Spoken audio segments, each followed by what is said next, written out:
আল্লামা শেখ সাদির একটা ছাত্র ছিল, বুজুর্গ ছাত্র। সে পড়ালেখা করতে পছন্দ করতেন। মাদ্রাসায় পড়ার পাশাপাশি আল্লামা শেখ সাদির বাড়িতেও বন্দর দিনে পড়তেন। একদিন মাদ্রাসা বন্ধ, আল্লামা শেখ সাদির বাড়িতে সকালবেলা চলে আসছেন কিতাব নিয়ে। হুজুর কিতাব পড়াইয়া দেন। আল্লামা শেখ সাদি তারা কিতাব পড়াইতেছে।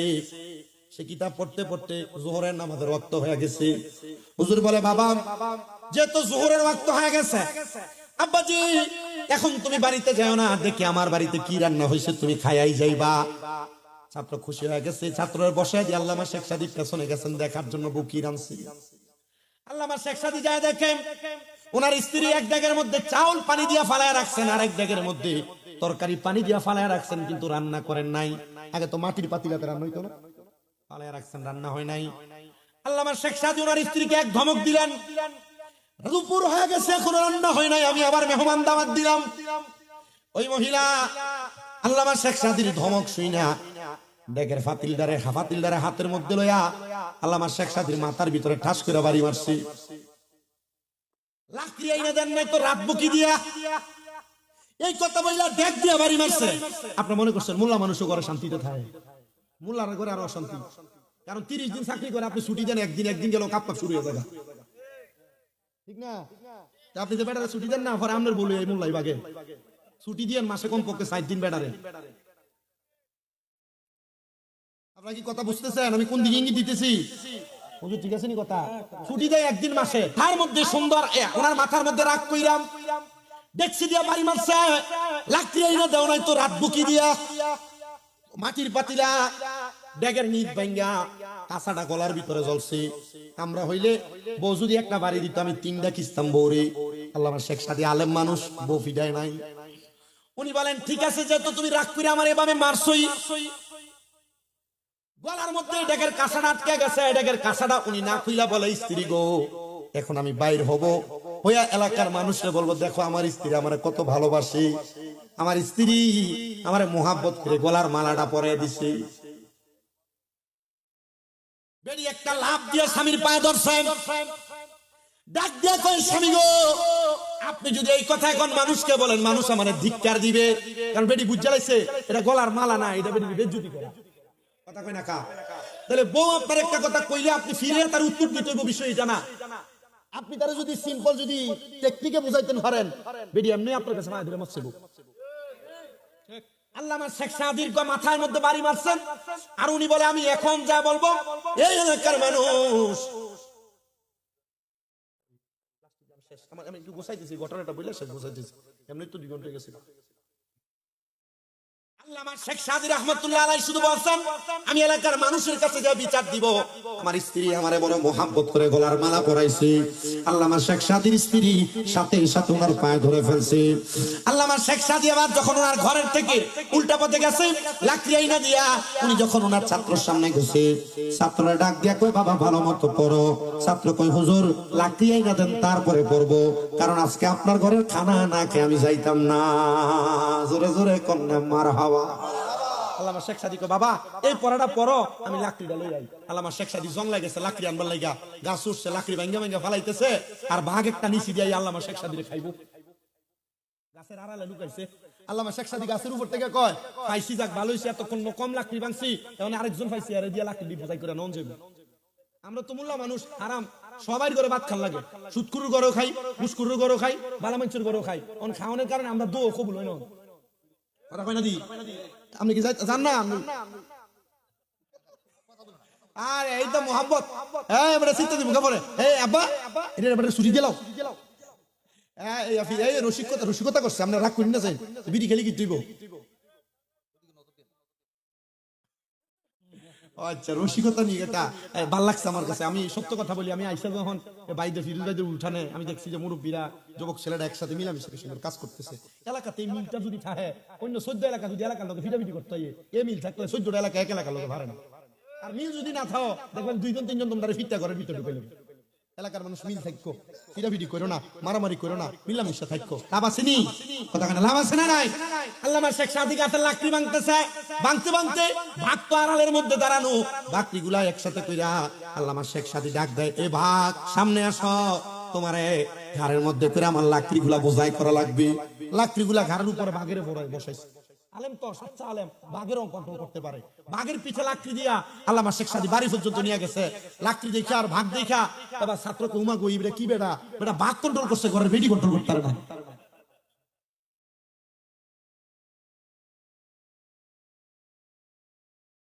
আসলেই কঠিন। বাঘের ফুস মারান যায়, ঘরের বউ যদি ঘাউরা হয় এটারে ফুস মারান যায়। জোরে কইও না মেম্বার, বাজ্জা কইতো না। এ প্রিয় মুসলমানেরা শোনো, অন্তরের কানটা লাগে শোনো। উনি লাকড়িগুলো আমার স্ত্রীর দিয়ে আল্লামা শেখ সাদী ছাত্রের সামনে আসছে। ছাত্র কই হুজুর এত বড় আলেম, আপনি জংলার একটা ভাগ রে আপনি কন্ট্রোল করে ফেললেন, কিন্তু নিজের স্ত্রীরে কন্ট্রোল করতে পারলেন না। হুজুর আপনি এক বউ নিয়ে কেন পড়ে আছেন? শরীয়ত তো 4টা বিবাহ করতে বলে, আপনি চাইলে তো আরেকটা বিবাহ করতে পারেন। আল্লামা শেখ সাদী জবাব দেয়, 3 শয়তান কন্ট্রোল করতে পারি না, তুমি বলো আরো 2 শয়তানের দায়িত্ব নিতে। হেকমত একমত ছাত্রকে শিখাইতেছে আর বুদ্ধিও দিতেছে। ছাত্র হুজুর আপনি এত বড় আলেম, আপনি চাইলে তার বিয়ে করতে পারেন। হুজুর কাবারে 3 শয়তান কন্ট্রোল করতে পারি না, আরো 2 শয়তানের দায়িত্ব নিতে কও। ছাত্র বলে হুজুর আপনার এই কথার বেদ বুঝলাম না, বেদরা বুঝায় দেন। আল্লামা শেখ সাদী বলে বাবা, আদমকে ধোঁকা দেওয়ার জন্য একটা পুরুষের সঙ্গে একটা করে শয়তান, একটা নারীর সঙ্গে 2টা করে শয়তান আছে ধোঁকা দেওয়ার জন্য। বিরিয়ায় রাগান্বিত হুটহাট হইয়া দেও না, তোমার ধোঁকা দেওয়ার জন্য 2টা শয়তান সব সময় কাজ করে। যদি আমি আরেকটা বিবাহ করি তা আমার সাথে 1 শয়তান, আমার বর্তমান স্ত্রীর সাথে 2 শয়তান, মোট 3 শয়তান। আরেকটা বিবাহ করলে আরো 2 শয়তান যোগ হবে, আমি 5 শয়তানকে কেমনে কন্ট্রোল করব? এজন্য আমি আরেকটা বিবাহ করি না। তো 2 বিবাহ করা জায়েজ, তবে ইনসাফ করতে পারলে, কন্ট্রোল করতে পারলে, না পারলে 2 বিবাহ করা জায়েজ নাই। বলে হুজুর কি বলেন? বলে হ্যাঁ, এক বউরে বিয়া কইরা ভালো বুড়া খাওয়াইবেন, দামি কাপড় কিনে দিবেন, আরেক বউ অবহেলার মধ্যে পড়ে থাকবে। না না না না, এমন হতে পারে না। পারে নাকি? 2 বিবাহের আদেশ আছে, তবে ইনসাফ করা লাগবে। এত ইনসাফ করেন, করেন ইনসাফ, ইনসাফ করেন। আমি যেদিকে বিয়ে করছি এটাও 2টাই করছি। ইনসাফ করার দরকার আছে না? 2 টাকা 4টা করে ইনসাফ করতে হবে। আর এখনের যুগে যদি কেউ 2টা বিয়ে করে, সমাজের মানুষ কয় এবারে কত ভালো, 2টা বিয়ে করছে, 2 বিয়ে করছে, আর ক্ষমতা আছে, লালন পালন করার সামর্থ্য আছে। আর আমার মা বোন জীবনও মানবেন না, আপনি 2 বিয়ে করা জীবনও মানবে না। কিন্তু কোরআন বলে 2টা বিবাহ করা যায়, যদি স্বামীর সামর্থ্য থাকে সে 2টা বিবাহ করবে। 2টা না, 2টা থেকে শুরুই করছে, 2টা দিয়া, এক বিয়ের কথা তো নাই, 2টা দিয়া করছে। মাসনা সুলাসা করবা, 2টা পারলে 3 পারলে 4 বিয়ে করো। আল্লাহ আমাদের তৌফিক দান করেন। আমি নাস্তে কইছে অনুমতি দিবেন, কোন এতিম মেয়ে থাকলে অথবা স্বামী হারা, স্বামী মারা গেছে, জামাইরে বিবাহ করে দিবেন। এটা হইলে স্বামী পরকীয়ার গুনাতে লিপ্ত হবে না। স্বামী 2 বউ পাইলে 2 বউ চালাইতে যায়, বেটা অন্য বেটির দিকে নজর দেব, শেষ বেটা নেই। এটা তো করতে চায় না। আমার এক ভক্ত আছে নরসিংদীতে বাড়ি, বেলাবোতে। আপনাদের দোয়ায় সারা বাংলাদেশে আমার অনেক পুরুষ মহিলা সব ভক্ত আছে। তো এই মহিলা, ওনার স্বামী সৌদি দুবাই থাকতো, আমাদের বাড়িতে দীর্ঘ 6-7 মাস আমার আম্মার খেদমত করছে অসুস্থ থাকা অবস্থা। উনি ওনার স্বামীকে সবসময় কইতো যে আপনি আরেকটা বিয়ে করেন, আপনি আরেকটা বিয়ে করেন। ওনার স্বামী এটারে পজিটিভলি না নিয়ে নেগেটিভ নিছে, আরে আমার বিয়ে করতে কই না জানি কোন দিকে দেখে রে। আমি আমার বাড়িতে বসে আপনি বারবারই কথা বলেন কেন? না হুজুর বিয়ে করলে তো অসুবিধা নেই, যদি ওনার মাধ্যমে যদি আরেকটা এতিমের দায়িত্ব নিতে পারে বা স্বামী হারা মহিলার দায়িত্ব নিতে পারে, এটা তো ভালো কাজ।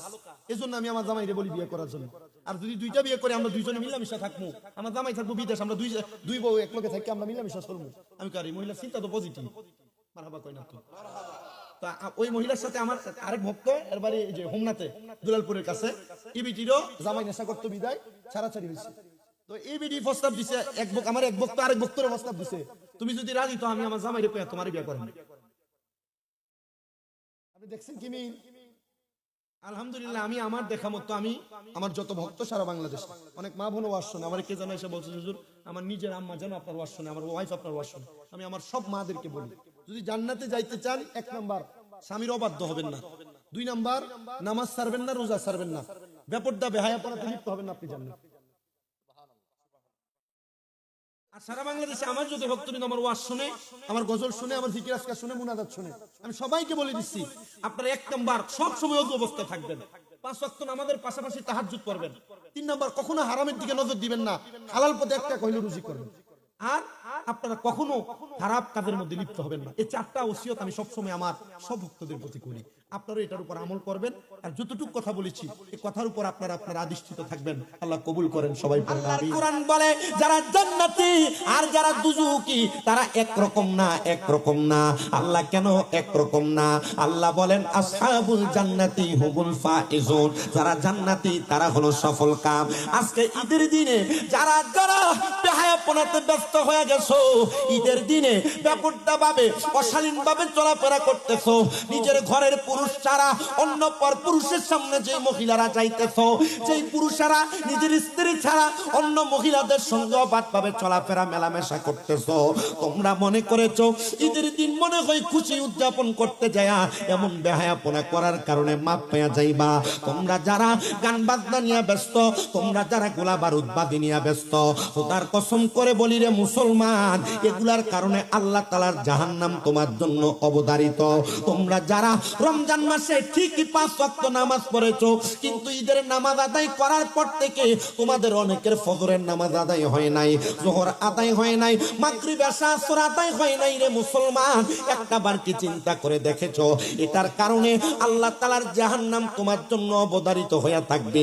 নবী আমার জানায়া দেয় উম্মত, ওই জাহান্নামটা ভালো জিনিস না, জাহান্নাম বড় মারাত্মক, বড় মারাত্মক, বড় মারাত্মক, বড় মারাত্মক। ওগো নবী,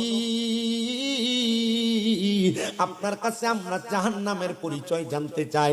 নবী আমার জানায়া দেয় উম্মত, জাহান্নামের পরিচয় যদি তোমরা জানতে চাও, আমি নবী জানায়া দেই জাহান্নামে তো নিকৃষ্ট হবে, কিন্তু জাহান্নামের আগে আমার আল্লাহ তাআলা ওই জাহান্নামী বান্দাদের জন্য আরো কিছু যন্ত্রণাদায়ক শাস্তি রেডি করে রাখছে।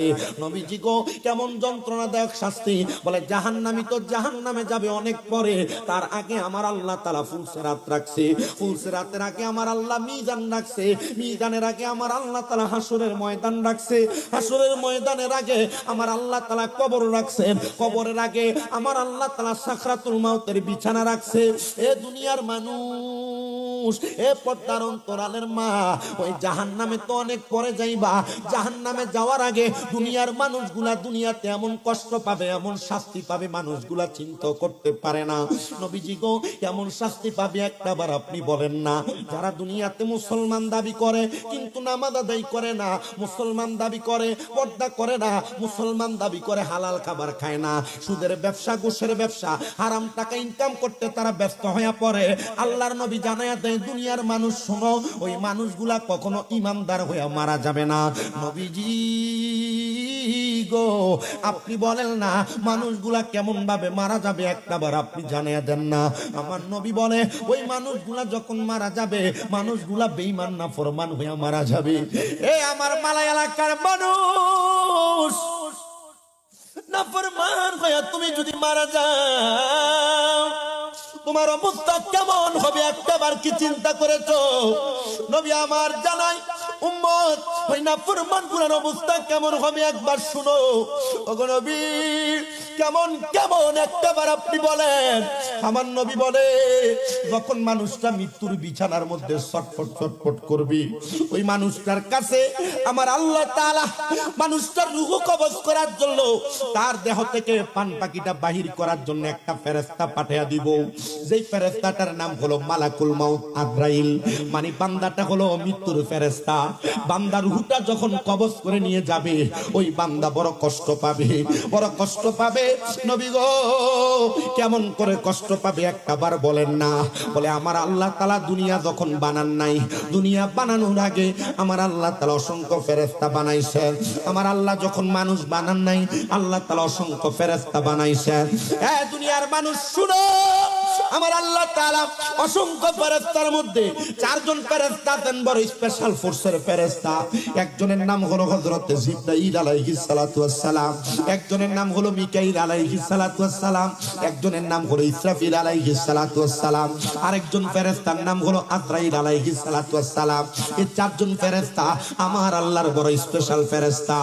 আল্লাহ তাআলা জানিয়ে দেয়, এ ফেরেশতার দল, তোমাদের মধ্যে আমি হযরত জিবরাইলকে আদেশ করলাম, মিকাইলকে আদেশ করলাম, ইসরাফিলকে আদেশ করলাম, যাও যাও যাও, আমি আল্লাহ তাআলা খলিফা নির্ধারণ করব দুনিয়াতে।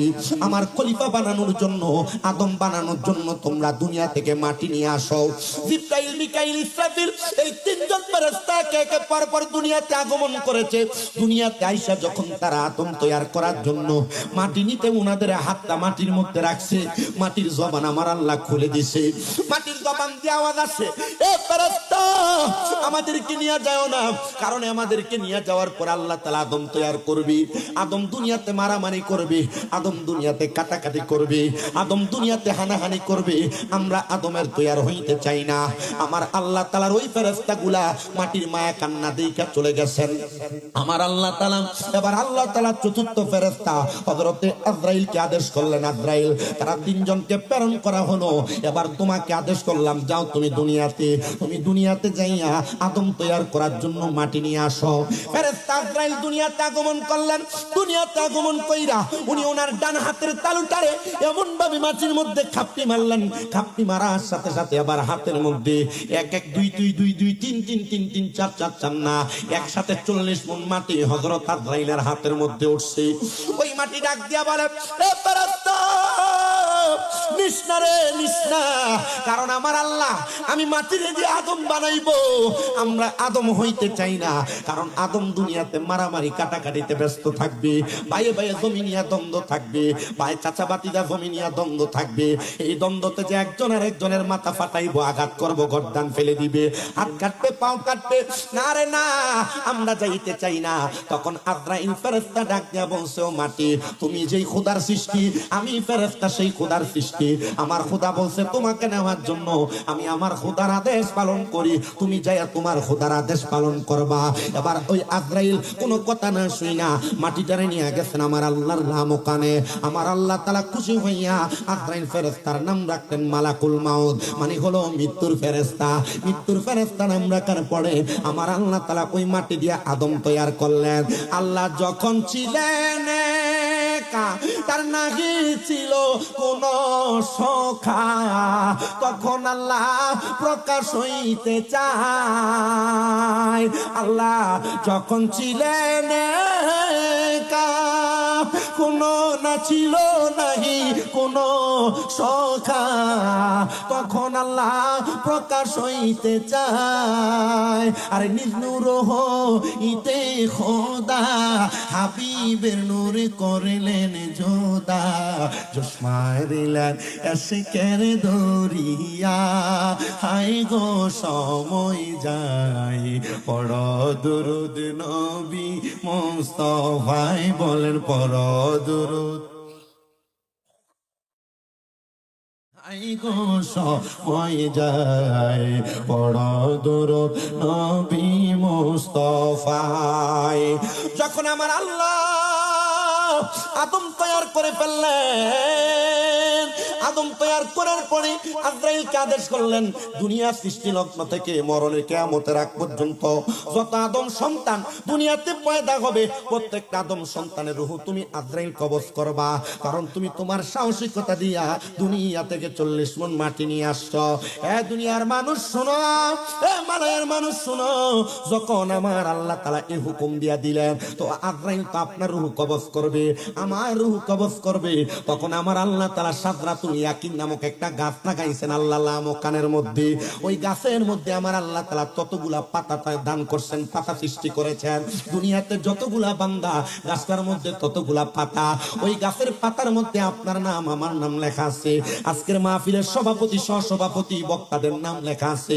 যখন গাছের পাতা ঝরে যাবে আজরাইল আলাইহিস সালাতু ওয়াস সালাম তখন ওই বান্দাটার সামনে চলে আসবে তার রূহ কবজ করার জন্য। আবার কেউ কেউ বলেন ওই গাছটার নাম হলো তওবা গাছ। আশেক তো সুরে সুরে লিখতেছে, তওবা নামক গাছটি আছে, পাতায় পাতায় লেখা আছে মানুষের হায়াত। ওরে সেই পাতাটা ঝরে গেলে মৃত্যুর নিশান আসবে চলে, সেই পাতাটা ঝরে গেলে মৃত্যুর নিশান আসবে চলে, শেষ হইবে তোমাদের হায়াত, পাপী উম্মত কে করিবে পার।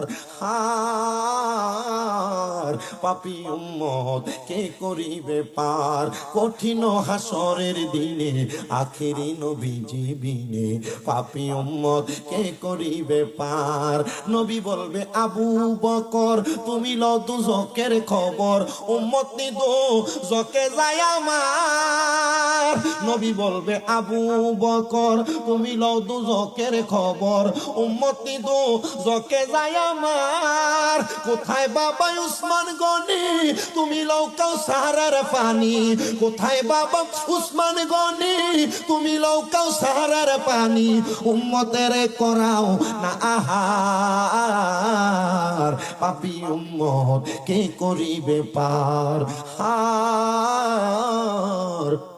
পাপী উম্মত কে করিবে পার ফুলসেরাতের কঠিন পুলে হযরত ওমর যাও না চলে ফুলসেরাতের কঠিন পুলে হযরত ওমর যাও না চলে আলী যাও মিজানে রূপাল্লাহ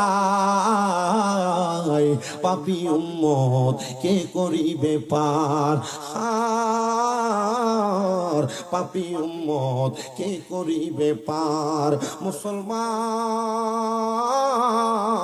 ও মালাই এলাকার জ্ঞানী গুণী সুশীল সমাজ পর্দার অন্তরালের মা ওই তওবা নামক গাছের পাতা যখন জোরে পড়ে যাবে আজরাইল আলাইহিস সালাতু ওয়াস সালাম এলাকার প্রত্যেকটা মানুষের সামনে চলে আসবে আয়েশা যখন বান্দার রূহ নেওয়ার জন্য বান্দার দিকে হাত বাড়ায়া দিবে আজরাইল একটা বান্দার সামনে দাঁড়ায়া যাওয়ার সাথে সাথে ওই বান্দাটা আজরাইলের ভয়ঙ্কর চেহারাটা যখন দেখবে বান্দাটা ভয়ে বিছানার মধ্যে প্রস্রাব পায়খানা করে দিবে চিন্তা করে দেখো ও মালাই এলাকার মানুষ এই মালাইয়ের কত মানুষ মারা যায় মারা যাওয়ার সময় বিছানার মধ্যে প্রস্রাব করে দেয় মারা যাওয়ার সময় বিছানার মধ্যে পায়খানা করে দেয় চিন্তা করে দেখছনি কেন প্রস্রাব পায়খানা করে আল্লাহর নবী জানায়া দেয় যখন মানুষটা ইন্তেকাল করে ইন্তেকাল করার সময় ওই বান্দার সামনে আজরাইল যখন আইসা দাঁড়ায়া যায় আজরাইলের ভয়ঙ্কর চেহারাটা দেখে মানুষ ভয়ে বিছানার মধ্যে প্রস্রাব পায়খানা করে দেয় নবী আমার উম্মত শুধু তাই না রে এবার যখন আজরাইল বান্দার সামনে দাঁড়ায় বান্দা আজরাইলের দিকে যখন তাকায় আজরাইলের ভয়ঙ্কর বিকট চেহারার দিকে তাকায়া বান্দার চোখগুলা তখন উল্টে যায় বান্দা তখন মুখ দিয়া বলার চেষ্টা করে আজরাইল আমার রূহ এখন কবজ কইরো না আমি এখনো পর্যন্ত মরণের প্রস্তুতি গ্রহণ করি নাই কিন্তু আজরাইল তখন কোনো কথা না শ্রবণ কইরা বান্দা যখন কথা বলার চেষ্টা করবে বান্দা দুই দাঁতের চোয়ালের মাঝখানে বান্দার জিহ্বাটা কামড় পড়া যাবে বান্দা কোনো কথা বলতে পারবে না ও মালাইয়ের মানুষ চিন্তা করে দেখ তারা সব সহ্য করতে পারি কিন্তু নাফাকি আর দুর্গন্ধ সহ্য করতে পারি না বান্দা হারাম খায়া এই বান্দার দেহটারে বানাইছে এই বান্দার দেহটা বানাইছে বান্দার রূহের দুর্গন্ধ সহ্য না হওয়ার কারণে আমরা বান্দার দিকে থুতু মারি 19 জন ফেরেশতা প্রশ্ন করবে রে আজরাইল আমরা এনা থুতু নিক্ষেপ করলাম তার দুর্গন্ধের জন্য তো তুমি কেন তোমার নাকে কাপড় লাগাইলা আজরাইল জবাব দিবে তোমরা যেই কারণে বান্দার রূহের দুর্গন্ধ সহ্য করতে পারো নাই আমি আজরাইল বান্দার দুর্গন্ধ সহ্য করতে পারি নাই এজন্য এই বান্দাটারে নিয়ে আসা হলো বান্দা যখন প্রথম আসমানে যাবে বান্দার জন্য সামনের দরজা বন্ধ বান্দার জন্য ডাইনের দরজা বন্ধ বান্দার জন্য বামের দরজা বন্ধ যখন সব দরজা বন্ধ ও আল্লাহ এই বান্দার অবস্থা কি হবে বান্দা কোথায় যাবে আল্লাহর কোরআন থেকে নবী আমার বলেন ইন্নাল্লাযীনা কাফারু মিন আহলিল কিতাবি ওয়াল মুশরিকিনা ফি নারি জাহান্নামা খালিদিনা ফিহা উলাইকা হুম শাররুল বারিয়া নিশ্চয়ই তিন প্রকার ব্যক্তিকে আমার আল্লাহ তাআলা সবচাইতে নিকৃষ্টতম জাহান্নামের মধ্যে ফেলে দিবে এর মধ্যে এক নাম্বার হলো যারা কুফরি করে দুই নাম্বার যারা মুশরিক তিন নাম্বার যারা ফাসিক এই তিন প্রকার ব্যক্তিকে আমার আল্লাহ তাআলা জাহান্নামের নিকৃষ্টতম জায়গার মধ্যে ফেলে দিবে হুজুর আমরা তো মুশরিক না শিরিক করি না হুজুর আমরা তো কুফরি করি না আমরা তো ফাসিক না না না না মুসলমান আমরা কুফরি করি মনের অজান্তে হুজুর কিভাবে কুফরি করি একটু জানায়া দেন আরে বাবা একটা ছোট্ট গুনার কাজ এটাকে আপনি গুনাহ মনে করেন না কিন্তু একবার যখন ছোট গুনাহটা করেছেন, দ্বিতীয়বার জানার পর যখন আপনি আবার ওই গুনাহ করেন তখন আপনি ফাসিক হয়ে যান। তৃতীয়বার একই গুনাহ করার পরে আপনি তখন মুরতাদ হয়ে যান। চতুর্থবার আপনি একই গুনাহ করার পরে আপনি জিন্দিক হয়ে যান। পঞ্চমবার বারবার আপনি যখন একই গুনার কাজ করেন তখন আপনি ছোট ছোট গুনাহ করে কুফরিতে রূপান্তর করেন, তখন আপনি কাফের হয়ে যান। আপনি এটার কথা নিজে মনে মনে চিন্তা করেন না। আপনি এক ওয়াক্ত নামাজ ছেড়ে দেন, আল্লাহ আপনাকে মাফ করে দিবে। দুই ওয়াক্ত নামাজ ছেড়ে দেন, আল্লাহ আপনারে মাফ করে দিবে। কিন্তু যখন আপনি বারবার নামাজ ছেড়ে দেন আপনি ফাসিকে রূপান্তরিত হয়ে যান। আর ফাসিক যখন আপনি হয়ে যান আপনার কোনো দোয়া আল্লাহর দরবারে কবুল হবে না। আল্লাহর নবী বলেন আল্লাহর কোরআন থেকে, উলাইকা হুম শাররুল বারিয়া, এরা হলো দুনিয়ার সবচাইতে নিকৃষ্ট মানুষ। মানুষ শোনো, তখন তোমার জন্য একটাই মাত্র জায়গা, ফিনারি জাহান্নামা, তোমার জায়গা হলো জাহান্নাম। হুজুর জাহান্নামের মধ্যে কেমনে থাকবো? জাহান্নাম বড় নিকৃষ্ট জায়গা। বলে শুধু নিকৃষ্ট না, একদিন দুই দিন তোমাকে জাহান্নামে রাখা হবে না। বলে খালিদিনা ফিহা, জাহান্নামের মধ্যে চিরস্থায়ী বাসিন্দা বানানো হবে তোমাকে। হুজুর জাহান্নামের মধ্যে শুধু চিরস্থায়ী বাসিন্দা? নবী আমার বলে যদি জাহান্নামের সর্বনিকৃষ্ট শাস্তিটাও যদি তোমার দেওয়া হয়, আর কম সর্বনিম্ন একটা জাহান্নামীকে আমার আল্লাহ তাআলা 3000 বছর জাহান্নামের আগুনে জ্বালাইবে। নবীজি 3000 বছর জাহান্নামের কঠিন আযাব আমরা সহ্য করতে পারবো না। নবী আমার জানায়া দে উম্মত, জাহান্নামের মধ্যে সর্বনিম্ন 3000 বছর যখন জ্বালানো হবে, দুনিয়ার 500 দিনের সমান আমার আল্লাহ তাআলার জাহান্নাম আখিরাতের মাত্র একদিন। গুণন দিয়া দেখো, 3000 বছর তুমি জাহান্নামে থাকবা, দুনিয়ার 3000 বছর হিসাব করে যদি দেখো, আখিরাতের সাথে মিলাইলে 500 3000 গুণন দিলে যত হয় তোমার ক্যালকুলেটরে জায়গা হবে না। ওই জাহান্নামের মধ্যেই আমার আল্লাহ তাআলা 3টা ভাগ করে ফেলবেন, একটা ভাগ 1000, আরেকটা ভাগ 1000, আরেকটা ভাগ 1000 করে। সর্বপ্রথম লাল রঙের আগুনের মধ্যে একটা জাহান্নামীরে ধাউ ধাউ করে জ্বালানো হবে। বান্দার শরীরটা জ্বলে পুড়ে ছাইকায় হয়ে যাবে, এমন ভাবে জ্বলবে, এমন ভাবে পুড়বে। বান্দার দেহ একবার পুরার পর আবার বান্দাকে জাহান্নামের আগুনের মধ্যে বান্দার দেহ বানায়া আবার শাস্তি দেওয়া হবে। সাহাবায়ে কেরাম প্রশ্ন করি, ইয়া রাসূলুল্লাহ, ইয়া হাবিবাল্লাহ, একটা বান্দাকে একবার শাস্তি দিলেই তো হয়, বান্দারে কেন বারবার আযাব দেওয়া হবে? বারবার দেহ বানায়া বারবার বান্দার দেহটারে জ্বালানো হবে। বলে বান্দা একবার গুনাহ করে নাই, বান্দা বারবার গুনাহ করেছে। একবার নামাজ ছাড়ে নাই, বারবার নামাজ ছেড়েছে। একবার রোজা ছাড়ে নাই, বারবার রোজা ছাড়ছে। সুদের টাকা ঘুষের টাকা খাইতে খাইতে বান্দার পেট বড় বানাইছে, বড় বিল্ডিং বানাইছে, দামি ঘর বানাইছে, দামি গাড়িতে চড়তেছে। এই বান্দা বারবার গুনাহ করার কারণে বান্দারে একবার দুইবার তিনবার করে বান্দারে 1000 বছর লাল রঙের জাহান্নামের আগুনে জ্বালানো হবে। দেহ তোমার চর্মচর গলে পচে যাবে, শিরায় উপশিরা গুলো ছিন্ন ভিন্ন হবে, মুন্ডু মেরুদণ্ড সবই হবে খণ্ড খণ্ড, মুন্ডু মেরুদণ্ড সবই হবে খণ্ড খণ্ড, পরে রবে মাটি রবিতর, রে মন আমার কেন বান্দো দালান ঘর, একদিন মাটির ভিতরে হবে ঘর, রে মন আমার কেন বান্দো দালান ঘর। প্রাণ পাখি উড়ে যাবে পিঞ্জর ছেড়ে, দরদমে সবই রবে তুমি যাবে চলি, বন্ধু বান্ধব যত মাতা পিতা তারা সুত, বন্ধু বান্ধব যত মাতা পিতা তারা সুত, সকলই হবে তোমার পর, রে মন আমার কেন বান্দ দালান ঘর, একদিন মাটির ভিতরে হবে ঘর, রে মন আমার কেন বান্দ দালান ঘর। আপনারা বলেন মাটির ভিতরে যে ঘর হবে ওই ঘরটার নাম কি? বিল্ডিং না কবর? আল্লাহ তাআলা ওই কবরের প্রস্তুতি নেওয়ার তৌফিক আমাদেরকে দান করেন। পড়েন আমিন। সবাই মুহাব্বতে জবান খুলে দুরূদ শরীফ পড়েন, আল্লাহুম্মা সাল্লি ওয়া আলা আলি না মুহাম্মদ ওয়া আলা, জোরে সাইয়ে কারবা বাড়ি কারবা ঘর কারবা কি কন্যা কারবা বাড়ি কারবা ঘর কারবা কি হেলাই হেলাই কাটা ইলাম জিন্দেগি আল্লাহুম্মা সাল্লি মারহাবা ভালো লাগতেছে মোহাম্মদ ওয়া আলা সাইয়্যিদ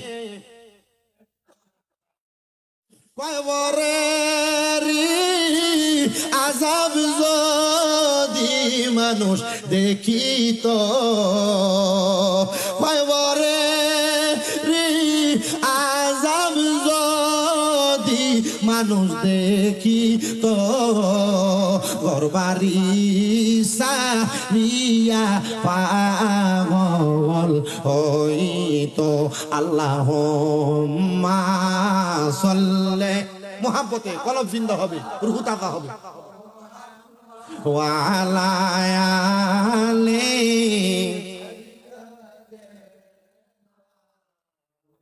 এবার আমি আমার মালাই এলাকার মানুষের কাছে জানতে চাই জাহান্নামের আগুনকে আমার আল্লাহ কয় ভাগে ভাগ করব জবাব দেয় না জোরে করলা কয় ভাগে ভাগ করব এ বাবা প্রথম ভাগের আগুন হলো দুনিয়ার আগুনের মতো লাল রঙের আগুনে 1000 বছর জ্বালাইবো ওই আগুনে বান্দার দেহরে জ্বালাইবো আবার বানাইবো আবার জ্বালাইবো সাহাবায়ে কেরাম কয় নবী গো এরপর 2 নাম্বার জাহান্নামের আগুনে বান্দাটারে কেমনে পুরাইবো কয় জাহান্নামের আগুন তো থাকবো এবার আগুনের রংটারে সাদা দোয়াজুক কইরা দিব সাদা দোয়াযুক্ত আগুনে আরো 1000 বছর জ্বালাইবো 1000 বছর ওই সাদা দোয়াযুক্ত আগুনে জ্বালাইয়া বান্দাটারে আরো 1000 বছর এবার আগুনের রঙের সাথে কালা দোয়াযুক্ত কইরা দিব ওই কালো রঙের দোয়াযুক্ত আগুনের মধ্যে বান্দারে জ্বালায়া পুরায়া যখন 3000 বছর সর্বনিম্ন জ্বালাইবো সাহাবায়ে কেরাম কান্না করে নবীজির মজলিসের মধ্যে নবীজির 72 মতান্তরে 73 জন সাহাবায়ে কেরাম নবীজির দরবারে বেহুশ হয়ে গেছেন কেউ জাহান্নামের কঠিন আযাবের কথা শুইনা গড়াগড়ি করে কাঁদতেছেন নবীজি আমার এই কথাই অবস্থা দেইকা প্রশ্ন করে সাহাবায়ে কেরাম তোমরা কেন এমন ভাবে কান্নাকাটি করো একজন ডাক দিয়া বলি ইয়া রাসূলুল্লাহ আমার আল্লাহ কি শুধু জাহান্নামের আগুনে জ্বালাইবো আমার আল্লাহ কি তাদেরকে একটু শান্তি প্রদান করবে না নবী আমার কয় শুনো বান্দারে 3000 বছর জাহান্নামের আগুনে জ্বালায়া বান্দারে তাকাসসুর নামক একটা জায়গার উপর দাঁড় করায়া দিব ওই তাকাসসুর নামক জায়গার মধ্যে দাঁড়ায়া বান্দারে বলা হবে কি বলবা বলো তোমাকে সুযোগ দেওয়া হলো আপনি মনে করতেছেন দুনিয়ার কোন চোর চুরি করে ধরা খাইলে তারা 2-4-5 মিনিট পিটাইলে সে চুরির কথা স্বীকার করি আপনারা 3000 বছর আগুনে জ্বালানোর পরে যখন একটা জায়গাতে দাঁড় করায় বলবে বান্দা কি বলবা বলো আপনি মনে করতেছেন আপনি বলবেন আমার মাফ করে দাও খোদা এই কথা বলবেন না না না তখন আপনি ক্ষমা চাইবেন না আপনি বলবেন ও আল্লাহর ফেরেশতার দল 3000 বছর জাহান্নামের আগুনে জ্বলার কারণে আমাদের জিহ্বা থেকে কলিজা পর্যন্ত শুকিয়ে গেছে দাও না একটু পানির ব্যবস্থা করে দিতে পারো তখন সাহাবায়ে কেরাম বলি ইয়া রাসূলুল্লাহ বান্দা ক্ষমা চাইবে না সামান্য একটু পানি চাইবে তখন কি বান্দারে পানি দেওয়া হবে না নবী আমার কান্দে আর ডাক দিয়া বলে ও সাহাবায়ে কেরাম পানি দেওয়া হবে নবী গো কেমন পানি দেওয়া হবে নবী আমার কান্দে আর কয় দুনিয়ার কোন গ্লাসের মধ্যে পানি দেওয়া হবে না আমরা কাঁচের গ্লাস মেলামাইনের গ্লাস স্টিলের গ্লাসে প্লাস্টিকের গ্লাসে পানি খাই নবী আমার কয় লোহার একটা গ্লাস যেটাকে আগুনের মধ্যে উত্তপ্ত করলে কয়লা যেমন লাল হয়ে যায় জাহান্নামের ওই আগুনের যেই গ্লাস হবে ওই গ্লাসটা একবার আগুনের কয়লার মতো লাল হবে নবীজি গো তখন কি ওই গ্লাসে করে বান্দারে পানি দেওয়া হবে নবী আমার কয় হ্যাঁ কিন্তু দুনিয়ার কোন মিনারেল ওয়াটার পানি দেওয়া হবে না নবী গো কি দেওয়া হবে আমার নবী কয় অন্যান্য জাহান্নামীরা জাহান্নামের আগুনে জ্বলার কারণে কারণে যেই রক্ত আর পুঁজগুলা বায়া বায়া নিচে পড়ছে, ওই রক্ত পুঁজগুলা ওই গরম গ্লাসের মধ্যে করে দেওয়া হবে। তিরমিজির হাদিস পড়তে যা দেখলাম আমার নবী ওই পানিরে বলে তিনাতুল খাবাল। ওই তিনাতুল খাবাল রক্ত পুঁজগুলা দেওয়া হবে, বান্দা পান করো। নবীজি ওই পানি কি তারা পান করবে? বলে টকবক টকবক করে ফুটবে। বান্দা পিপাসা থাকার কারণে ওই রক্ত পুঁজগুলা বান্দার জিহ্বাতে ঢেলে দিবে। বান্দার জিহ্বা গলে যাবে, পেটের নাড়ি বুড়ি গুলা গলে যাবে। এ মালাই এলাকার মধ্যে বহু মানুষ আছে টাকা দিয়া টাকা বাড়ায়, সুদের ব্যবসা করে। চিন্তা করে দেখো, কবরে যাওয়ার পর হারাম খাওয়ার কারণে তোমার ওই তিনাতুল খাবাল দিবে পান করার জন্য, পান করবা। আমি সুদ খাইতে নিষেধ করি না, যদি তুমি কবরে যাওয়ার পর তিনাতুল খাবাল নামক রক্ত পুঁজগুলা খায়া হজম করতে পারো, তুমি সুদ খাও, আমার কোনো অসুবিধা নাই। তবে সাবধান, সতর্ক, সুদ যেই ব্যক্তি খায় ওই ব্যক্তির চেহারা সকালবেলা কুকুর পর্যন্ত দেখতে চায় না। আমার নবী কই উম্মত শোনো শোনো, আমি নবী যখন মেরাজে গিয়েছি, মেরাজে যাওয়ার পর 3 প্রকার মানুষ দেখেছি। এর মধ্যে এক প্রকার মানুষ হলো যাদের পেটগুলা কাল বুয়ুতিন, একটা ঘরের মতো। আমি তাকায় দেখলাম ওই ব্যক্তিগুলার কেউ না, ওই ব্যক্তিগুলা হলো এলাকার হারামখোর সুদখোরেরা। মুসলমান ইমানদার শোনো, শুধু নবী আমার এই কথা বলে থেমে যান নাই। নবী আমার বলে আমি তাকায় দেখলাম এদের পেটের মধ্যে হলুদ রঙের 2 শিংওয়ালা সাপ তাদের কলিজার মধ্যে কামড় দিতেছে। কিন্তু আমাদের সমাজে তো পচা, আমাদের সমাজে তো নিকৃষ্ট। যেই ব্যক্তি হারাম খায়, যেই ব্যক্তি সুদ খায়, এটারে ধরে নিয়ে মসজিদের সভাপতি বানায়। কথা কয় না ঠিক কিনা? আমাদের সমাজে তো পচা, যেটা সুদ খায়, যেটা ঘুষ খায়, যেটা পরের হক খায়, এটারে ধরে নিয়ে মসজিদের সেক্রেটারি বানায়। আমাদের সমাজে তো পচার পচা, যেটা 10 টাকার এক কাপ চায়ের কাছে বিচার বেচ চালায়, এটারে নিয়ে এলাকার সর্দার আর মাতবর বানায়। যেটা 500 টাকার কাছে বিচার বেচছে উচিতটারে বেসিক বানায়, এটারে নিয়ে এলাকার সর্দার বানায়। আপনারা বলেন এমন সিটার বাটফার সর্দার সমাজের মধ্যে আছে না নাই? আপনারা বলেন এরকম হারামখোর, হারাম টাকা দিয়া বড় বিল্ডিং বানাইছে এমন বাটফার আছে না নাই? আপনারা বলেন সুদের টাকা ঘুষের টাকা দিয়া বড় বড় মাছ আর ফেডির খারি খায়া ফেটটারে বড় বানাইছে এমন হারামখোর সমাজে আছে না না? ওরে কি হবে আলেম সেজে সমাজেতে যদি না হক কথা উচ্চ সুরে না বলিতে? কি হবে আলেম সেজে সমাজেতে যদি না হক কথা উচ্চ সুরে না বলিতে? চাকরির ভয় করহ যদি ছেড়ে দাও ইমামতি, চাকরির ভয় করহ যদি ছেড়ে দাও ইমামতি। কি হবে আল্লাহকে ধোঁকা দিয়ে, কি হবে আল্লাহকে ধোঁকা দিয়ে? কি হবে বেঁচে থেকে অযথা বিদ্যা শিখে যদি না গড়তে পারো শোষণবিহীন সমাজটাকে? আপনারা বলেন এমন হারামখোর, সুদখোর, ঘুষখোর মালা এলাকায় আছে না না? শুধু আছে বললে চলবে না। সোনার বাংলাদেশের এমন কোন গ্রাম নাই সেই গ্রামের ভিতরে নিম্নমানের একটা সুদখোর নাই। নিম্নমানের না থাক মধ্যবিত্ত মানের সুদখোর আছে, মধ্যবিত্ত মানের না থাক উচ্চবিত্ত মানের সুদখোর আছে। আরে বাবারে, এলাকাতে মানুষ সুদখোর সুদখোর বইলা খেপায়। আগে তো কোন রকম বেড়া মানুষ সুদ খাইতো, এখন আবার বাড়ি বাড়ি বেরিয়েতে সুদের ব্যবসা করে। আপনারা কোন এমন বেরিয়ে সুদখোর সমাজে আছে না নাই? এবির কাছে যায় যদি জিজ্ঞেস করে চাচি দেখেন না 10,000 টাকা দেওয়া যায়নি, বেটিকে আমার কাছে নাই, আমার বইনে দিছিল তাই এটি দিয়া চল্লা ফিরা খায়। তুমি যদি 10,000 নাও মাসে 1,000 করে লাভ দেওয়ার লাগবো।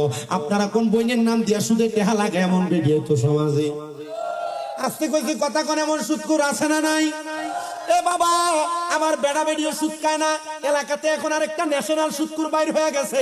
এলাকাতে মানুষ সুদখোর বলবো, এই কথা চিন্তা কইরা এলাকাতে সুদের টাকা লাগায় না। জায়গা জমি বেচা 10-20 লাখ টাকা ব্যাংকের ভিতরে এককালীন 10 বছরের লাগা রাখিয়া দেয়, এটার নাম দিছে এফডিআর। বছরে বছরে তুইলা খায়। এবারে যদি জিগায় কাকা কোনো কাম কাজ করেন না, চা দোকানে শুধু বইয়া বইয়া চাই খান, চলেন কেন? আল্লাহ সালা এমন সুদখোর আছে না নাই? ব্যাংকে এককালীন 10 লাখ 20 লাখ এফডিআর এর নামে রাখিয়া তুইলা তুইলা খায়, এটারে কয় ন্যাশনাল সুদখোর। কথা কোন না আছে না নাই? এ বাবা আছে না নাই? শুধু এই সুদখোর না, আরেকটা সুদ আপনার বউ আপনারা ফার্ম দিয়া দিয়া বেরিয়েতে খাওয়ায় কিস্তির নাম দিয়া। হুজুর এটা কেমন সুদ? দেখবেন আপনার রাত্রবেলা কি সুন্দর কয়, তুই যে যা কামাই করো সব খরচ করে নাও, আমরা আবুদের একটা ভবিষ্যৎ আছে না, আয়ো আমরা ব্যাংকে একটা ডিপিএস খুলি।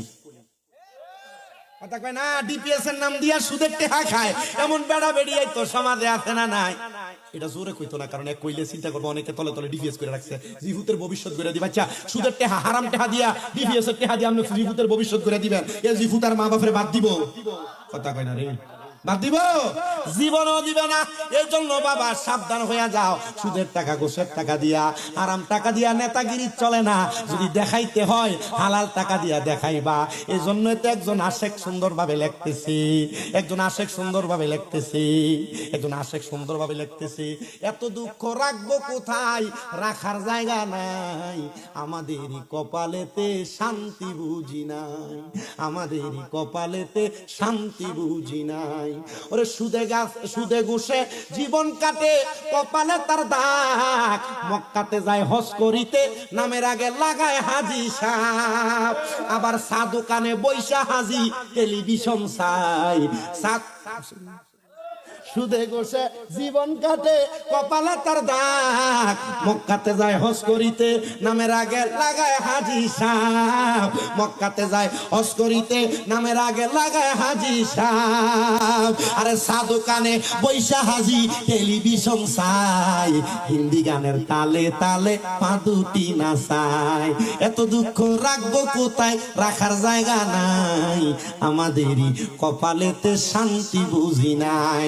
সুদের টেহাও খায়, সাদা পাঞ্জাবি লাগাইয়া ইমাম সাহেবের পিছনে আকাতারে মুসল্লি সাজ্জা যায়। আপনারা কোন এমন মুসল্লিও আছেন? একবার ইমাম সাহেবের ফেশনটা দিয়া জুমার নামাজের একবারে বয়ানটা খুতবাটা শুরু হইব, এই টাইমে ঢুকে তিন চার কাতার ঠেললা সামনের কাতারে যায় বয়, এমন বাচ্চার মুসল্লিও সমাজে।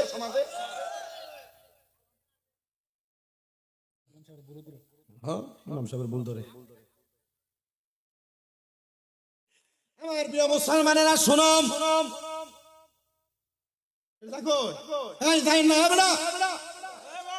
গত বছর মুরাদনগর এক জায়গায় মাহফিলে গেছি, এই সুদের ওয়াজ যখন করছি পরে মোটামুটি মানুষ উঠতে গেছে গা।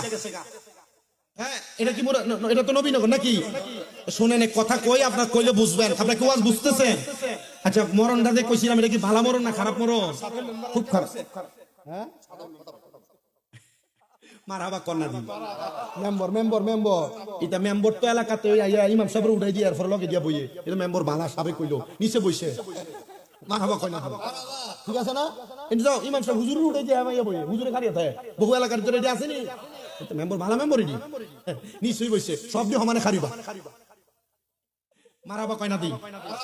আমারে ইয়া মাইকটা একটু দেরিতে দিয়ে লাগছে, আমারে কইছে 9টার পরে মাইকটা দিব, ফোন যখন গতকালকে জিজ্ঞেস না জানি কয়দিন আগে জিজ্ঞানে, এখন আজকে দিয়ে লাগছে মোটামুটি প্রায় 10:48।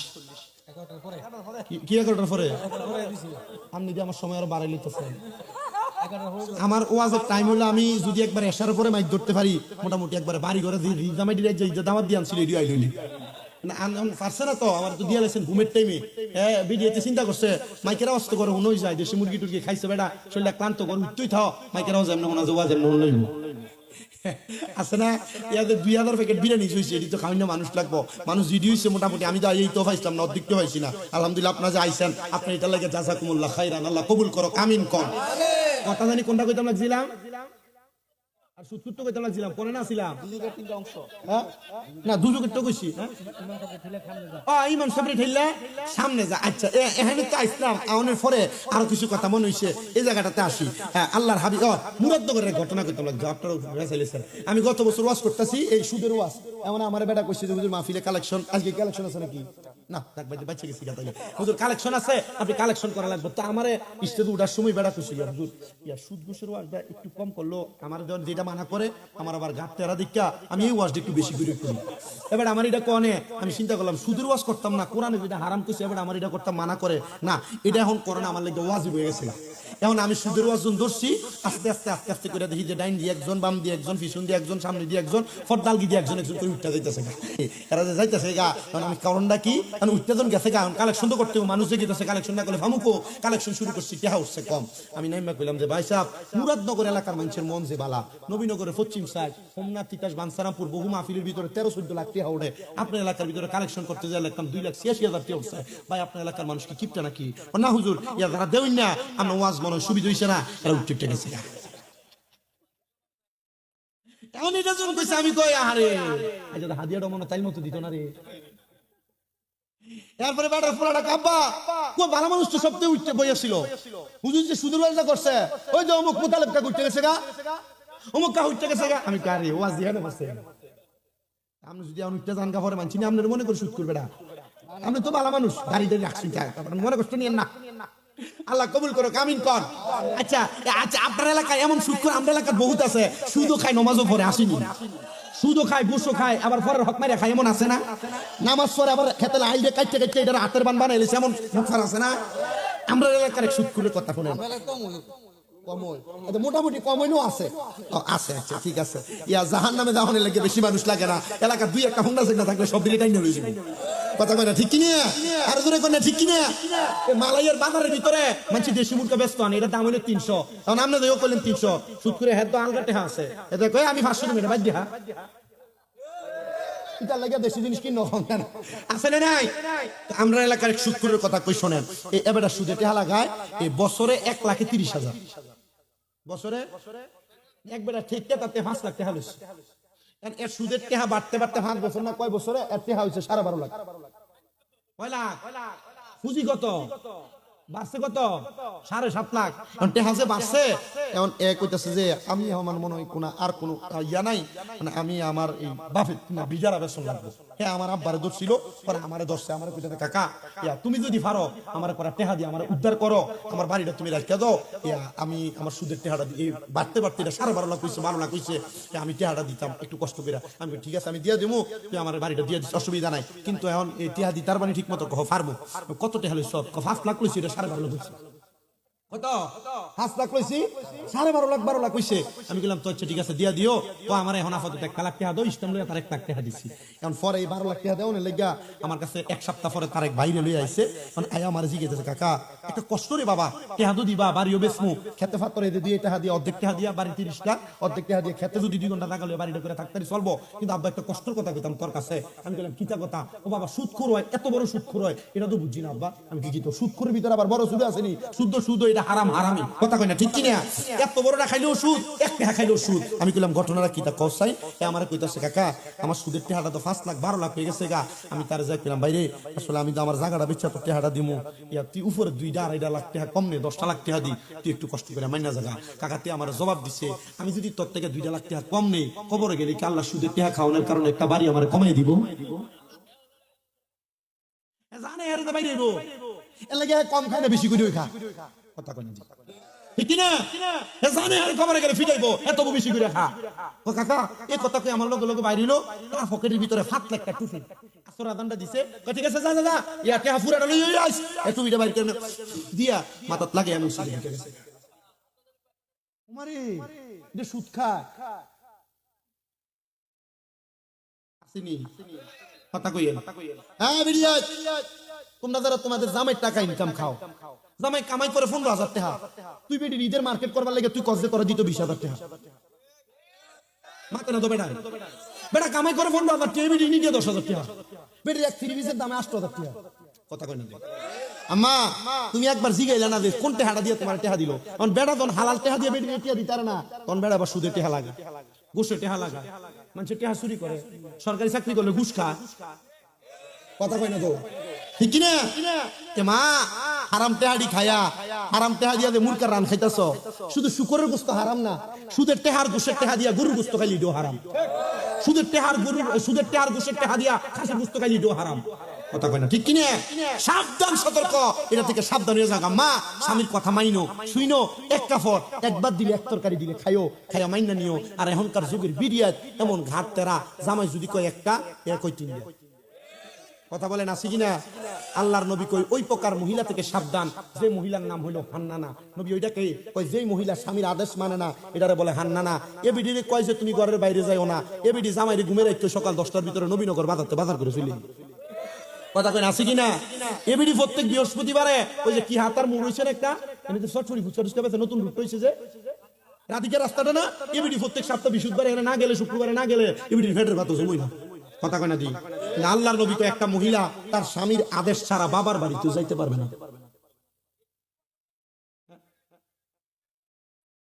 কথা শিখতো এটাতে আমার থেকে গরম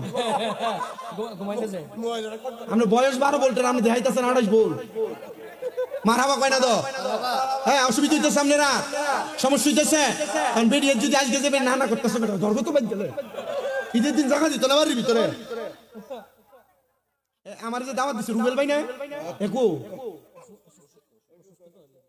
আমি কেন ওয়াজ শেষ করে আবার বাইর যাওয়া লাগবো? আমার আর বাইক নিম্ন যে দূর আমার আড়াই আনছুন, যে মাছের একটা অত বড় একটা খাড়ি দিছে, দেখা অনেক একটা বর্ষো, কিন্তু এটা আইতে আইতে তো জমে গেছে না। ও আর খাইতাম না, আমি বাইর যেতাম না, আমার বউ বাচ্চা না। কয়টা বাজে দেখছি? 12:30 বাজে, জায়গা দিত না তো। আপনার কি কষ্ট হইতেছে? ওয়াজ কি চলবো? স্বামীর অবাধ্য এমন ভিডিওতে আসেনি, এবার খুব দুইটা বলে। আমার তো জানে গুলোই ছিল, পুরা 1 মাস তারাবি ফরাইছি, একটা মাস গেল তারাবি ফরাইছি।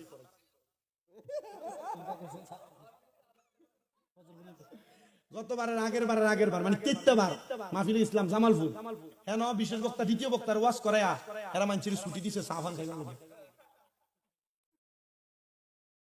আমি স্টেজে গেছি নি, আমি বললাম এই অবস্থা কেন? এটা তুই খেলাধুলার বাগানের মতো মাঠের মতো হয়ে গেছে, কেমন কেন?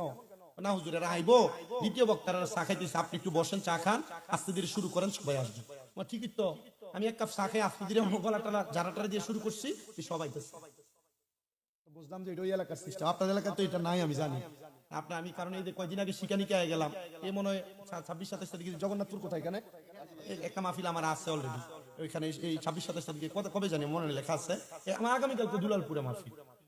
তো এভাবে তো ঘোরাফেরা করা লাগে, এক এক জায়গায় যাই তো যাই, যে কথা বলি যে আমি লম্বা সময় কথা বলি, আজকে তো অনেক সময় কথা বলে ফেলছি, অনেক সময় ওয়াজ করছি। আমি ওই যে মরণের ওয়াজ করছি, আমার এক ওই যে এই যে দাড়িপাক কাপা জান আমাকে বলছিলেন যে হুজুর, যেহেতু কবরবাসী স্মরণের মাহফিল, মানুষ কবরের প্রতি আকৃষ্ট হয়ে যেন গুনার কাজ ছাড়ে, এমন একটা বয়ান করার জন্য বলছে। আমি ওই বয়ানটা করছিলাম, তো কইরা ওই ওটার সময় আরেকজন কইছে হুজুর একটু সুদ ঘুষের কথা কইেন, তার লাগে এদিকে দৌড়ছিলাম।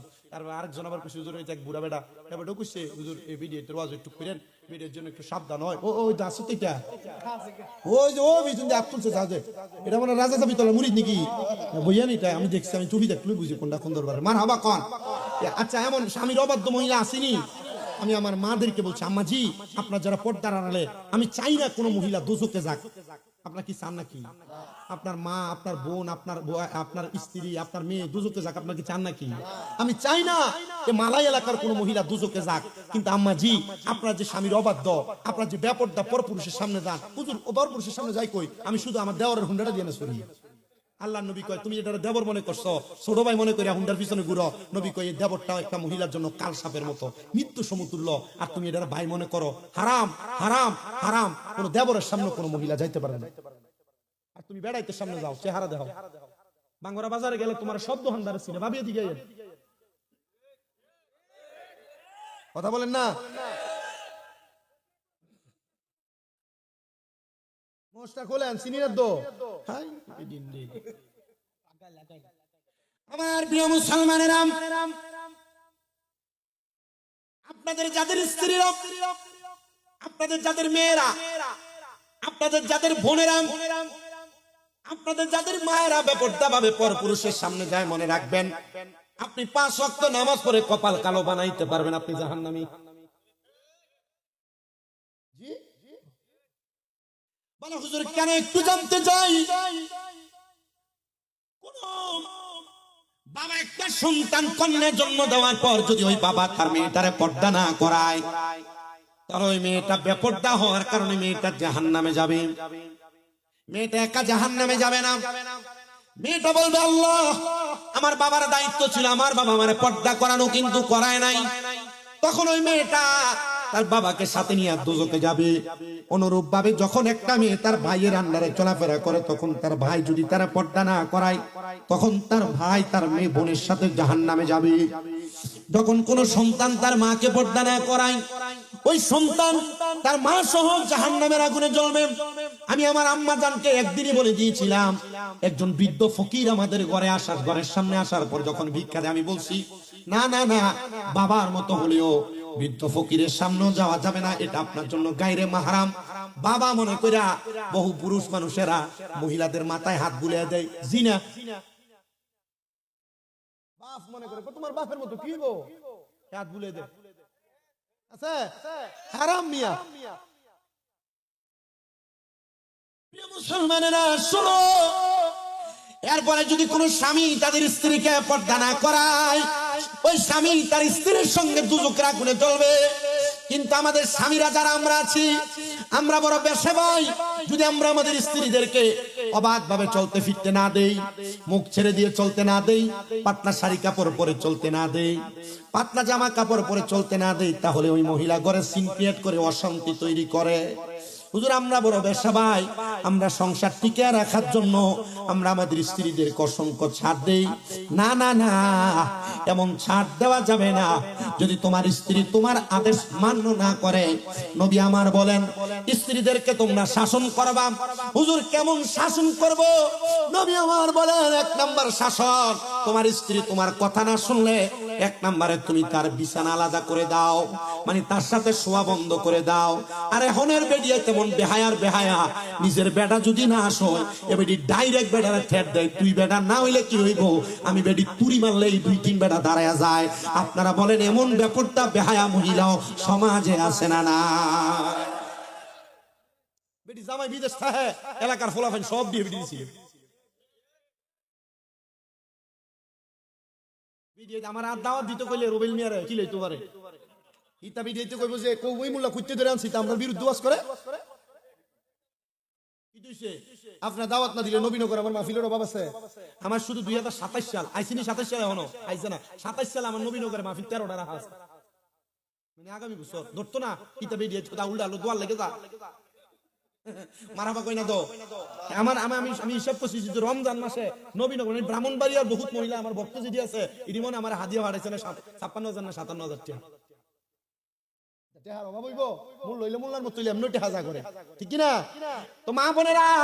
সাবধান, সতর্ক হয়ে যান। আমরা পুরুষরা আবদ্ধ হয়ে গেছি আপনাদের মায়ার জালে। এই জন্য আপনি আমাদের মায়া নিয়ে খেলাধুলা করবেন, ইমোশন নিয়ে খেলাধুলা করবেন। সতর্ক। নবী আমার বলে তোমরা বিচার করবা। 1 নাম্বার তাদের বিছানা আলাদা করে দিবা। 2 নাম্বার যদি তারা তোমাদের আদেশ অমান্য করে, তোমরা তাদেরকে প্রহার করবা, একটু একটু করে আঘাত করবা। তবে সাবধান, তাদের মুখের মধ্যে আঘাত করবা না। মারার সিস্টেমও নবী শিখিয়ে দিয়েছেন বিচার করার। বলে হুজুর এটাও মানে না, তার পারিবারিক ভাবে বোঝাও। হুজুর পারিবারিক ভাবে বোঝাইলো, মেয়ে আবার আসার পর বিচারের পরে আবার ঘাটতেরা হয়ে যায়। বলে তাহলে তুমি ওই মেয়েকে 1 তালাক দিয়ে ঝুলিয়ে রাখো। 1 তালাক দিয়ে বিধি ভাগ্যে যে বিঘা যা ফেললে 1 তালাক দিয়ে ঝুলিয়ে রাখবো। ডাইরেক্ট মনে 1 তালাক 2 তালাক 3 তালাক কইলে তালাক হয়ে যাবো গা নামিয়া। তালাকের তো সময়সীমা আছে। এরপর আরেকটা তালাক দিবা, যদি এরপরও না ঠিক হয়, এরপরে পারিবারিক ভাবে বসে 3 তালাকের মাধ্যমে সমাধান করবা। জায়েজ আসেনি কথা কই না? আর বিডিয়ায় স্বামী তালাক দিয়ে দিলে মনে করছো যে জীবনটা খুব সুন্দর, তুমি চাইলে অন্য পুরুষের কাছে যাইতে পারবা। জিনা তালাকপ্রাপ্ত মহিলা যারা, স্বামী মরা মহিলা যারা, এদেরকে অন্যান্য বাহিরের পুরুষরা ব্যবহার করতে চায়, বিয়া বইয়া বউ বানাইতে চায়। কথা কন না? আর তুমি জামাইর বাদ ছাইরা দিয়া বাপের বাড়িতে যাইয়া দেখো, দেখবা বাপের বাড়িতে যাওয়ানোর পর বাইয়ে বইনে বাইয়ের বউ 1 দিন 2 দিন 3 দিন 4 দিন, এরপরে তোমার আর বালা কইরা খাওয়াই না। কথা কন না? চাকরি করে খাওয়ান লাগবো, ঢাকা শহরে যাইবা গা, কাম করে করে খাওয়ান লাগবো। আম্মা জি আমি চাই না তোমাদের ভবিষ্যৎ নষ্ট হোক। আম্মা জি স্বামীর হুকুম মানো, আহকাম মানো, জবানটাকে একটু সতর্ক করো, স্বামীর কথাগুলো শুনা শুনা চলো। স্বামী ধমক দিলে চুপ করে থাকো, দেখবে 1 বার 2 বার ধমক দিবে, 3য় বারে স্বামী তোমার পায়ের কাছে আসবে। বলে কেন? বলে গভীর রজনীর মোহাব্বতের সময় স্বামী হাজার অন্যায় করলো, স্ত্রীর কাছে আইসা জড়াইয়া ধরতে চায়। আর আমদার মহিলারা জামাইর লগে দিনে ঝগড়াইলে রাত্রেবেলা ফোলাটার মাঝখান দিয়ে হচ্ছে কোল বালিশ মাই দিয়ে দেলায়। আপনার কি কষ্ট হইতেছে? ওয়াজ বেশি ওপেনিং হইতেছে? শুনেন, নবী আমার ঘোষণা করতেছেন, আপনারা যারা স্বামী স্ত্রী ঝগড়া হইলে মাঝখানে কোল বালিশ দিয়ে দেন। আগে বাচ্চা এক সাইডে ঘুমাইতো, জামাই এক সাইডে ঘুমাইতেন, ঝগড়া হইলে বাচ্চারা মাঝখানে দিয়ে দেন। আল্লাহর নবী কয় সাবধান, সতর্ক। স্বামী স্ত্রী যখন রাত্রে ঘুমাবে, হাজার ঝগড়া, হাজার ফাসাদ, হাজার দ্বন্দ্ব হইলো, রাত্রে ঘুমাইতে এদের বালিশ যেন হয় একটা। বালিশ কয়টা? মারহাবা কয় না? মারহাবা কইলো গুণ হইব, জোরে মারহাবা কইলে রাত্রে ধরবো। কারণ না এটা খালি তো আমরা বেড়াই, কিন্তু বেড়াইতে দোষ দিলে হইব, আমরা দোষ নাই। এ পানি একটু আইনা দিতে দেরি হইলে তরকারি লবণ কম হইলে আপনি গুরুম করে ফিট বেড়াই গেছেন। কইতেছে ঠিক আছে, এটা আপনার পক্ষে কইছি যেন আপনারা আমার বিরোধিতা না করেন, এটা বুঝেন না? হাম দিছে আপনার স্ত্রীদেরকে গালাগালি করেন না? পুরুষরা গালাগালি করে না? মহিলাদের মা বাবার নাম তুলে গালি দেয় না? আমার ওয়াজ শেষ, আমি শুধু গুছাইতেছি কথাগুলা, আমার যে আবদারগুলো শেষ করতেছি, কারণ এক মাহফিলে তো এতগুলো বিষয় নিয়ে কথা বলা যাবে না। আমার আব্বা কইছিল যে মা বাবার ওয়াজ করতাম, আমার মা বাবার ওয়াজ কম। এক ফলাই থেকে হুজুর আপনি আপনার নানার এক ঘটনা কইছিলেন, এই ঘটনা ওয়াজে কইলেন, এটা কইলে কই যে আমি কিচ্ছা চাইনি। আমি তো একটা ব্যবসা করে গেছি, আজকে কোন ইচ্ছা কইছি তো সব তো ওয়াজ করতেছি। মারহাবা কর। আপনারা যারা আপনাদের স্ত্রীদেরকে গালি দেন, এই ব্যাপারে একটু সতর্ক করি। এক নাম্বার, গালি দেওয়া ফাঁসি। কি গালি দেওয়া? কি কোনো দোয়া করলে কবুল হবে না, নামাজ পড়লে কবুল হবে না, গালি দিলে ফাঁসি হয়ে যাবে। 2 নাম্বার, না ঠিক আছে সব, আমি একটু দূর থেকে কথা বলতেছি, আর সাউন্ড বালা, আমি আর সাউন্ড দিয়া বহুত মাফি করছি। আল্লাহর নবী বলেন, তোমরা তোমাদের স্ত্রীদের মা বাবার নাম তুলে গালি দিও না। ইয়া রাসূলুল্লাহ, কেন? নবী আমার বলে, এক নাম্বার, আমি নবী মহিলাদের বাবা। নবী বলে, আমি নবী মহিলাদের বাবা। নবী এটা দিয়ে কি বুঝাইলেন? তার মানে আপনি যদি আপনার স্ত্রীর অমুক মারানি জিফে গালি দেন, তো নবীর স্ত্রীদের গায়ে গালি পড়বে। তাহলে নবীর স্ত্রীরা মুমিনদের মা, মুমিনদের মারা গালি দিয়ে আপনি কবিরা গুনাহ করবেন, আপনি গুনাহগার হবেন। এজন্য স্ত্রীদেরকে গালি দিবা না, সতর্ক থাকবা, জবানকে একটু লুণ্ঠিত করবা, মুখকে আবদ্ধ রাখবা, স্ত্রীদের সঙ্গে সুন্দর ব্যবহার, ভালো কথা বলবা, তবে বেশি ছাড়ও দিবা না, আবার বেশি শাসনও করবা না। কারণ আল্লাহ তাআলা এই মহিলাদেরকে আদম আলাইহিস সালামের বাম পাজরের বাঁকা হাড় দিয়ে তৈরি করেছেন। বেশি শাসন করতে যাইবা ভাঙে যাবে, আবার বেশি ছাড় দিয়া দিবা দেখবা বেশি উড়ন্ত হয়ে যাবে। তোমরা তোমাদের স্ত্রীদেরকে এমন ভাবে লালন পালন করবা, দেখবা বড় সুন্দর ভাবে চলবে। আমি বড় খুশি হয়েছি যখন আমি আমার ভাই মোহাম্মদ রুবেল ভাইয়ের ঘরের মধ্যে বসেছি, ওনার একটা বোন না যেন ভাগ্নি বলতেছে, আমি বলছি আপনার ছেলেটাকে আপনি মোবাইল দেন না, কই আমি মোবাইল টাচ চালাই না। আর আমরা ছেলেরা বাসর করে বউরে টাচ মোবাইল গিফট করে। এই মোবাইল টাচটা, এই টাচটা যার ঘরে আছে, যে মহিলার হাতে আছে, এই মহিলার সংসার টিকে রাখতে কষ্ট হয়ে যাবে। এই মোবাইল মহিলাদের হাতে থাকলে মহিলা ঠিকভাবে চালাতে পারবে না। এ বাংলা নাটক সায়া সায়া হরি লোক কার্য করবে, এ বাংলা নাটক সায়া সায়া জালে লোক কার্য করবো, এ ভারতীয় বাংলা নাটক সায়া সায়া তুমি জামাই লোকের কার্য করবো। আল্লাহ আমাদেরকে বোঝার তৌফিক দিক। আমার জিদের কাছে আমার আবদার থাকবে, স্বামীর পায়ের নিচে বেহেশত, এটা আপনারা মনে রাখবেন। আল্লাহ নবীজির প্রখ্যাত একজন আশিকা ছিলেন, যিনি তিনার নিজের মাথার চুল দিয়া স্বামীর পাকে ধৌত করে দিচ্ছেন, স্বামীর পাকে মুছে দিচ্ছেন। এখন এর বেডিয়ে গরম পানি করে দিতে করে বেডি চিল্লায়, রাত্রবেলা ঠান্ডা ভাত ছালায় রাখে। আম্মাজিদেরকে বলছি, কখনো যদি না করে থাকেন, আজকে তো ঈদের রাত, একবার আকর্ষণীয়, স্বামীর একটু সালাম কইরা পারলে রাত্রবেলা নিজের চুলটা দিয়া পাটা মুছায় দিয়ে, দাম কমে যাবে। চিন্তা করে, হুজুর আমার সিরামের দাম 1200 টাকা, আমি যে চুলে সিরামটা দেই, এই সিরামটা দিয়ে আমার জামের ভাঁ দিয়ে মুস্তামিরা সারাদিন কোনে কোনে আইতেছে।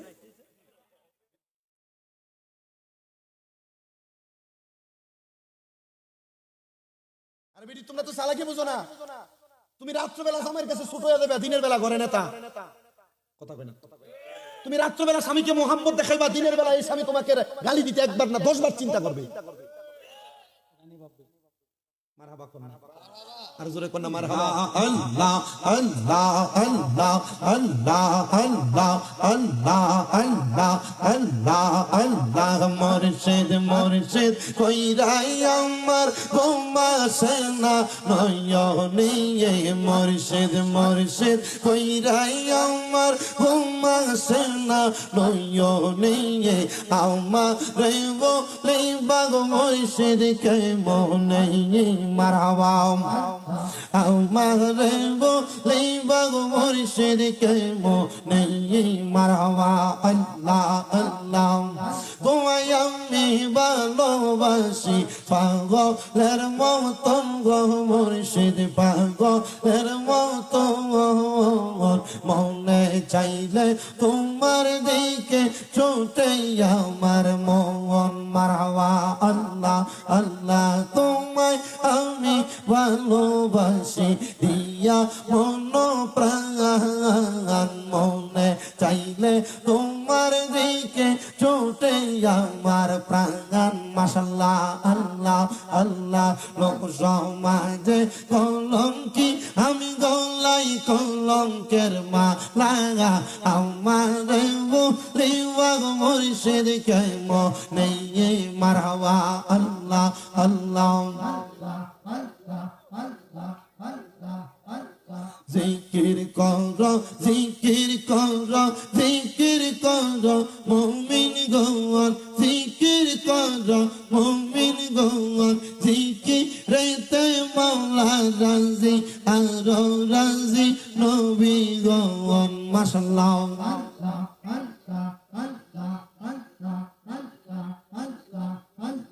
জিকির করো জিকির করো জিকির করো মুমিন গণ জিকিরেতে মাওলা রাজি আরো রাজি নবী গণ মারহাবা আল্লাহ আল্লাহ হস্ত দিলা সে বিবারে জিব্বা দিলা ডাক্তার তারে নয়ন দিলা দেখিবারে তবু কেন বন্ধ মন মারহাবা আল্লাহ আল্লাহ ফকির দরবেশ বাদশাহলে তুলিতে সেই ফুলের কলি তার কান্দে নিয়া বিকার ঝুলি বাস করে বিখের তলায় আই মোহাম্মদ কামলিওয়ালা আই রে আমার বুকে আই রে আমার বুকে কান্দে তোমার পাগলেরা শান্তি দাও মোর কলি যাই মারহাবা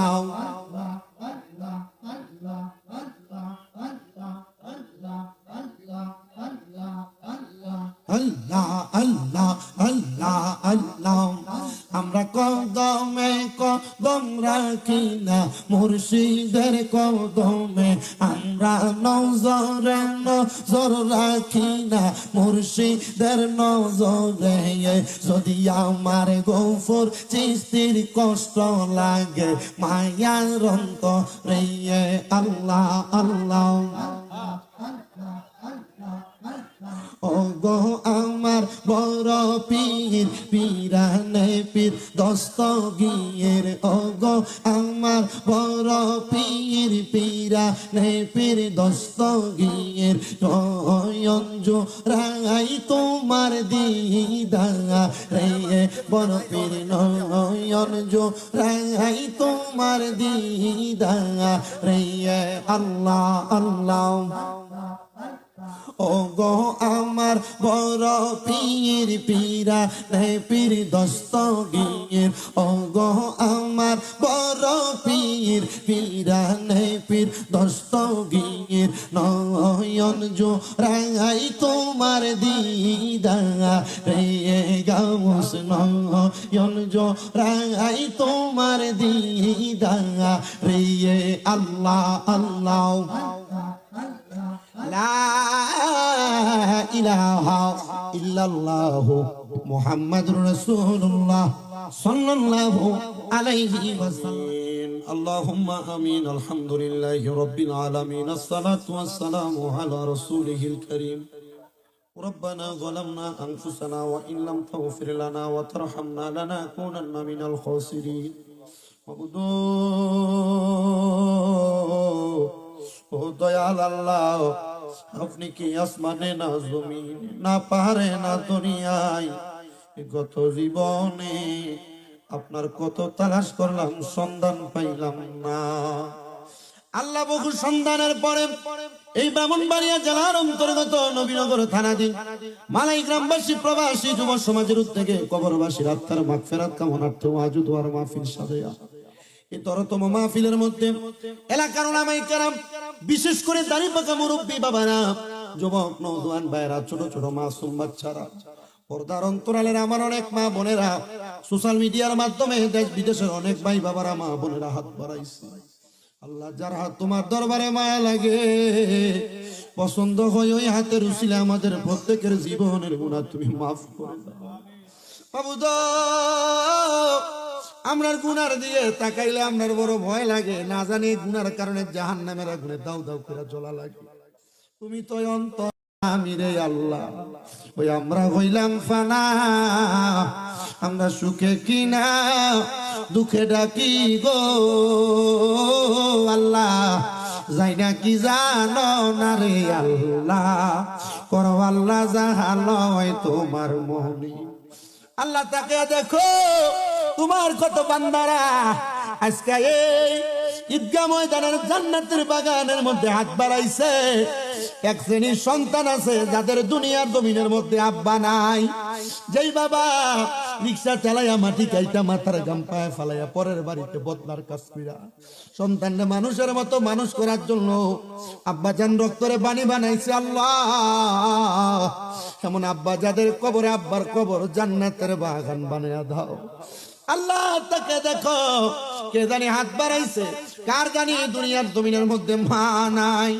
যে মা 10 মাস 10 দিন গর্ভে ধারণ কইরা সন্তানের প্রসব বেদনা সহ্য করতে মার বড় কষ্ট হয়ে গেছে। জানি না গো কোন সন্তান জানি এমন মার হারায় হাত বাড়াইছে। আল্লাহ গো, অনেকে এতিমেরা হাত বাড়াইছে, মাও নাই বাবাও নাই, একবারে এতিম। মা বাবা বড় কষ্ট করে তারা মানুষ করছে, নতুন জামা কাপড় সন্তানরা কিনা দিত, কিন্তু মা বাপ পড়তে পারে না ঈদের সময়। যদি প্রশ্ন করতাম মা গো আব্বা জান আপনারা দি নতুন জামা কাপড় পরেন না, এরা জবাব দিত এখন কি আর আমরা ঈদ করার বয়স আসেনি। অভাবের কথা বলতো না আল্লাহ। এখন সন্তান লক্ষ লক্ষ টাকার মালিক, কিন্তু আব্বার একটা লুঙ্গি কিনা পরাইতে পারে না, মার একটা দামি কাপড় কিনা পরাইতে পারে না। আল্লাহ এমন মাজার কবর দেশে রাইখো তোমার মায়ার নজরে, সেই মায়ের কবরেতে আযাব তুমি দিও না।